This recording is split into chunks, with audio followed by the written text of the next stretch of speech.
Hello everyone, welcome to my channel Indian mom in Canada. हाँ, कैसे हैं आप सब? उम्मीद करती हूँ आप सब बहुत अच्छे होंगे। मैं भी बहुत अच्छी हूँ। आज आपके सामने मैं एक बहुत ही अच्छी स्टोरी लेकर आई हूँ जिससे आपको बहुत कुछ सीखने को मिलेगा। इस स्टोरी को एंड तक देखिएगा एंड हो सका तो ज़्यादा से ज़्यादा शेयर भी कीजिएगा।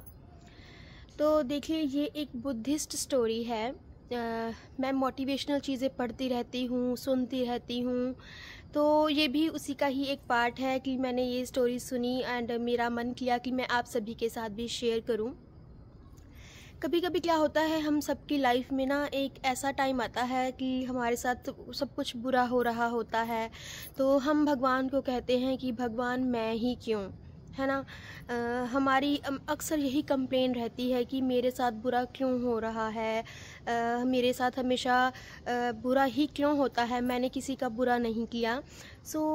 दुख के समय में, मुश्किल के समय में हमारे मन में ये क्वेश्चन ज़रूर उठते हैं। आप सभी मेरी इस बात से ज़रूर अग्री करोगे। एंड स्टोरी अब हम शुरू करते हैं। तो स्टोरी का टाइटल ये है कि जो भी होता है वो अच्छे के लिए होता है, बट हम उसे पहचान नहीं सकते उस समय पर, क्योंकि हमें उसके बाद क्या होगा, ये क्यों हुआ था, ये नहीं पता होता है ना। पर इस बात को ज़रूर मान के चलिए कि जो भी होता है वो अच्छे के लिए होता है। ये आपको इस स्टोरी से अच्छे से समझ में आएगा। तो चलिए जी, स्टोरी शुरू करते हैं। तो जी, एक बार की बात है कि एक राजा होता है, उसका एक प्रधानमंत्री होता है जो उसके सभी डिसीजंस लेता है या उसको डिसीजंस में हेल्प करता है। एक बार वो उसके पास बैठा होता है और उसकी जो तलवार होती है, मंत्री की तलवार, वो राजा के पैर पर गिर जाती है और राजा के पैर की एक उंगली कट जाती है। तो राजा को बहुत गुस्सा आता है। वो मंत्री को बोलता है कि तुमने ये क्या किया, तुमने मेरी एक उंगली कट कर दी या जो भी है ना। तो वो गुस्से में इतना बौखला जाता है कि वो बहुत ज़ोर ज़ोर से अपने दूसरे मंत्रियों को आदेश देने लगता है। पर जो उसका प्रधानमंत्री होता है वो कहता है कि कोई बात नहीं राजा जी, जो भी होता है वो अच्छे के लिए होता है।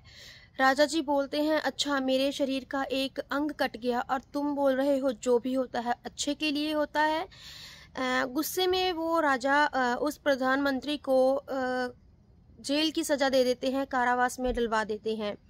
पर वो मंत्री बिल्कुल भी परेशान नहीं होता, वो चुपचाप से चला जाता है, क्योंकि उसका ये बहुत बड़ा बिलीव होता है कि जो भी होता है वो अच्छे के लिए होता है। उसके बाद जब राजा जी का घाव भर जाता है, उंगली तो देखिए कट जाती है, बट वो घाव जब भर जाता है तो वो ना जंगल में अपने दूसरे मंत्रियों के साथ शिकार के लिए निकल जाते हैं। शिकार करते करते उनकी दृष्टि एक हिरण पर पड़ती है और वो उस हिरण का शिकार करना चाहते हैं।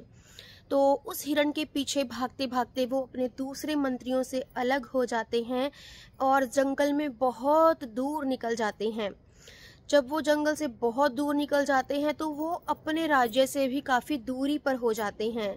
तो वहाँ पर एक आदिवासी जो कबीला होता है वो मिलता है।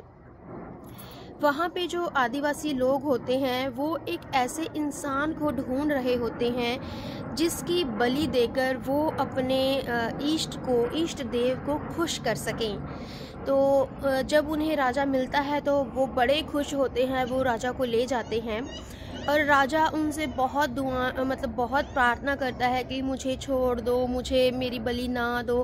बट राजा की जो भाषा होती है उनको समझ में नहीं आती। वो अपना उत्सव शुरू कर देते हैं, राजा को बांध दिया जाता है। बट राजा बहुत परेशान हो जाता है क्योंकि उसकी जो जीवन की लीला है वो समाप्त होने वाली होती है।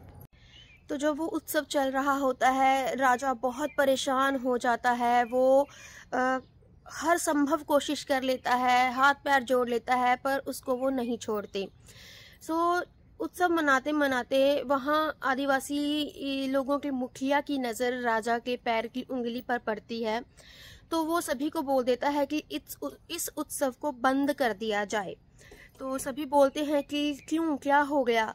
तो वो कहता है कि जो ये राजा है, सो वो राजा के पैर की कटी उंगली देखकर मतलब कहते हैं कि ये जो इंसान है ये मुकम्मल नहीं है। हमें अपने इष्ट देव को जो बलि देनी है वो एक मुकम्मल इंसान की देनी है। अगर हम इस राजा की बलि देंगे तो हमारे जो इष्ट हैं वो खुश नहीं होंगे। सो राजा बहुत खुश होता है, उसको समझ में आ जाता है कि अब मेरी बलि नहीं दी जाएगी। तो राजा मन ही मन में ना सब कुछ सोचता है जो उसके साथ हुआ होता है।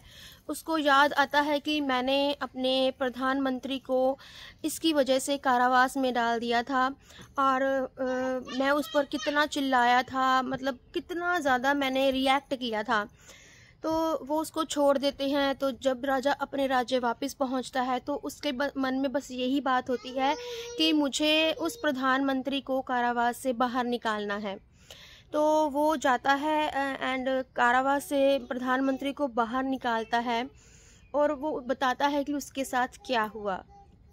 तो वो जो प्रधानमंत्री होता है वो कहता है कि राजा जी, मैंने आपको बोला था जो भी होता है अच्छे के लिए होता है। तो राजा जी बोले कि हाँ, मैं समझ गया, जो होता है अच्छे के लिए होता है। मेरे साथ अच्छा हुआ बट तुम्हारे साथ तो बुरा हुआ। हमने तुम्हें कारावास में डलवा दिया तो तुम्हारे साथ क्या अच्छा हुआ। तुमने 3 महीने इतने कष्ट में बिताए हैं, सभी यातनाएं तुम्हें दी गई हैं। तो प्रधानमंत्री ने राजा को समझाया कि देखिए, मैं आपका प्रधानमंत्री हूँ, मैं हर जगह पे आपके साथ जाता हूँ। अगर उस दिन भी मैं आपके साथ होता, और मैं तो एक मुकम्मल इंसान हूँ, मेरे कोई शरीर का जो अंग है वो काटा नहीं गया। सो अगर मैं आपके साथ होता तो आपको तो वो ज़रूर छोड़ देते, बट मुझे उन्होंने बलि के रूप में चढ़ा देना था अपने इष्ट को। तो आपकी जान बच जाती बट मेरी जान चली जाती अगर आप मुझे कारावास में नहीं डालते। तो राजा उस प्रधानमंत्री की बात सुनकर बहुत हैरान हुआ और उसको समझ में आया कि हाँ, जो भी होता है वो अच्छे के लिए होता है। इस कहानी से हमें यही सीखने को मिलता है कि जो भी होता है वो अच्छे के लिए ही होता है। उस समय हमें समझ में नहीं आता, बिकॉज़ आगे क्या होने वाला है ये हमारे भगवान को ज़्यादा पता है हमसे। तो अब आपको ये बात समझ आई होगी कि जो भी होता है अच्छे के लिए होता है। पर हाँ, आप ये भी सोचेंगे कि उस समय हम पर जो कष्ट आया, हमने वो कष्ट तो सहा ना। तो देखिए, जो ये जीवन चक्र है ये सभी कर्मों का हिसाब किताब रखता है। अब देखिए, जो कर्म करेंगे उसका फल तो ज़रूर से ही मिलेगा। अगर आपने पहले कोई कर्म बुरे किए हैं तो उसका फल आपको भुगतना ही होता है। ये कभी भी कोई मत सोचिएगा कि मैंने किसी का बुरा कर दिया तो मेरे साथ अच्छा ही होगा। आपको कभी ना कभी उस कर्म का फल ज़रूर मिलेगा। तो आप एक बात अपने माइंड में रखिए कि जब भी आप दुख से गुज़र रहे होते हैं तो उस समय आपके जो बुरे कर्म होते हैं वो कट रहे होते हैं। तो बुरे कर्मों का लेखा जोखा तो आपको इसी जन्म में पूरा करना है। हाँ, अगर वो पूरा नहीं हुआ तो आप को अगले जन्म में उसको कंप्लीट करना पड़ेगा। तभी तो कहते हैं कि जो इंसान है उसको 84 लाख योनियाँ उसकी होती हैं। जब तक आपके कर्म नहीं कटते वो चक्र आपका चलता ही रहता है। आप बार बार मनुष्य जीवन में आते हैं। अगर आपको दुख आ रहे हैं, आपको बहुत तकलीफ़ें आ रही हैं, तो इसमें पॉजिटिव हमें क्या देखना है? इसमें ये देखना है कि एक तो हमारे जो बुरे कर्म हैं वो कट रहे हैं और उससे अच्छी सीख लेनी चाहिए कि नेक्स्ट टाइम हमें ऐसी गलती नहीं करनी है। एंड बुरा टाइम हमें हमेशा कुछ ना कुछ सीख ज़रूर देकर जाता है, और इस सीख से जो इंसान सीखता है सच में उसकी जो लाइफ होती है वो बहुत अच्छी हो जाती है। तभी तो कहते हैं कि हमें अपने एक्सपीरियंस से, अपनी गलतियों से सीखना चाहिए, है ना। नेक्स्ट टाइम अगर आपकी लाइफ में कोई भी दुख हो तो बस यही सोचिएगा कि हमारे बुरे कर्म कट रहे हैं एंड हम एक अच्छी चीज़ के लिए तैयार हो रहे हैं। तो इस कहानी को ज़्यादा से ज़्यादा शेयर कीजिएगा, क्योंकि आजकल की लाइफ में हर इंसान के ज़ुबान पर बस एक ही बात होती है कि हे भगवान मेरे साथ ऐसा क्यों। तो उस क्यों का जवाब उनको मिल जाएगा अगर आप ये स्टोरी उनके साथ शेयर करेंगे। तो चलिए जी, अगर आपको ये स्टोरी अच्छी लगी हो तो इसे लाइक कीजिएगा, शेयर कीजिएगा, मेरे चैनल को सब्सक्राइब कीजिएगा। मैं मिलती हूँ आपको अपनी नेक्स्ट वीडियो के साथ। Till then bye, stay happy and healthy and yes, thanks for watching.